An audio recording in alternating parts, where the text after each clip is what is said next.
Hi everybody. सो आज हम बात कर रहे हैं पायलट मार्केटिंग स्ट्रैटेजी के बारे में। आप सोच रहे होगे कैसा वियर्ड सा नेम है। So let me explain.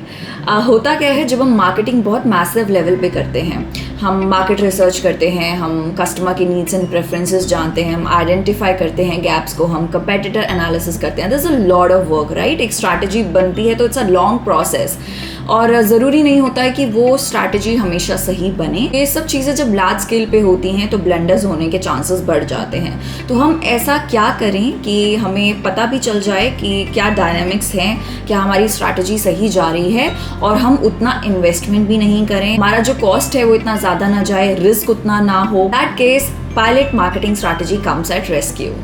एक एग्जाम्पल से आपको समझाने की कोशिश करती हूँ। पहला जो स्टेप होता है किसी भी पायलट मार्केटिंग स्ट्रैटेजी का, ऑब्जेक्टिव डिसाइड करना। क्या गोल है, क्या आप टेस्ट कर रहे हो न्यू प्रोडक्ट को, क्या आप नए मार्केट सेगमेंट को एक्सप्लोर कर रहे हो। फिर प्लानिंग में आते हो आप, जहाँ पे आप ड्यूरेशन, स्कोप क्या है कैंपेन का और कौन सा प्लेटफॉर्म चूज कर रहे हो, कौन सा टारगेट ऑडियंस सिलेक्शन कर रहे हो।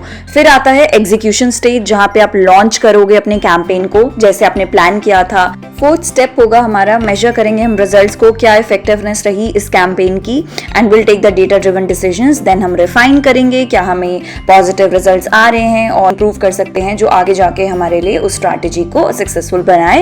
And then last step is evaluation, जहां पे हम डिसीजन लेते हैं वेदर टू कंटिन्यू और discontinue this pilot campaign.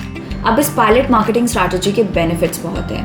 For example, आपकी एक ज्वेलरी लाइन है और आपने एक प्रोडक्ट बनाया, उसको आपको जानना है, तो आप देख रहे हो कि लोग ले तो बहुत रहे हैं, but then they the feedback that you are getting is कि डिज़ाइंस में वेरिएशंस नहीं है, डिज़ाइंस बहुत लिमिटेड हैं। तो जैसे जैसे आप उस चीज़ को इम्प्लीमेंट करते जाओगे आपको समझ में आएगा कि ये चीज़ में प्रॉब्लम हो रही है। अब नेशन वाइड लॉन्च करने से अच्छा है आप एक स्मॉलर स्केल पे लॉन्च कर रहे हो उस चीज़ को और आप अपनी मार्केटिंग स्ट्रैटेजी को रिफाइन करते हो, क्योंकि आप मार्केट रिसर्च कर रहे हो, वहाँ पे आप कंपेटिटर एनालिसिस कर रहे हो, आपको अपने कंपेटिटर्स पे एक एज मिलता है, आप ये सब चीज़ों को जान पाते हो और आप लॉस करने से बचते हो। तो जो कंसर्न्स होते हैं ना, वो सारे कंसर्न्स को एड्रेस भी करता है और आपको लॉसेस करने से भी बचाता है। सो रिस्क फैक्टर उस चीज़ में कम हो जाता है। The most interesting part about this strategy is that आपको एक नया सेगमेंट ऑफ मार्केट भी डिस्कवर करने का मौका मिलता है। फॉर एग्जाम्पल, किसी ने एक ऐप लॉन्च किया, फिटनेस ऐप है और वो जिम गोयर्स के लिए है, तो जो जिम में जाते हैं लोग उनके लिए है। अभी उन्होंने ऐप नहीं बनाया, they were just getting all the information through ads and all.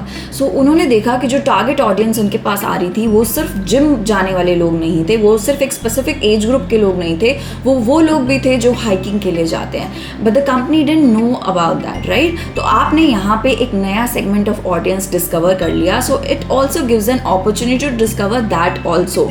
सो एक ये स्ट्रैटेजी है, ये एक वेल इम्प्लीमेंटेड स्ट्रैटेजी है। It's a very interesting approach.